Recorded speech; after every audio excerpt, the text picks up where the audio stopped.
श्रीलक्ष्मी श्रीमहालक्ष्मी क्षीरसागर कन्यका उत्तिष्ठ हरिसम्प्रीते भक्तानां भाग्यदायिनी। श्रीलक्ष्मी श्रीमहालक्ष्मी क्षीरसागर कन्यका उत्तिष्ठ हरिसम्प्रीते भक्तानां भाग्यदायिनी।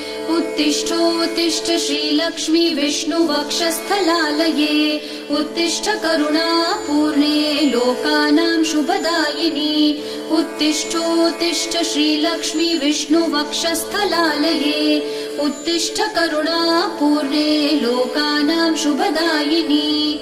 श्रीपद्ममध्यवसिते वरपद्मनेत्रे श्रीपद्महस्तचिरपूजित पद्मपादे श्रीपद्मजात जननी शुभपद्मवक्त्रे श्रीलक्ष्मी भक्तवरदे तव सुप्रभातम्।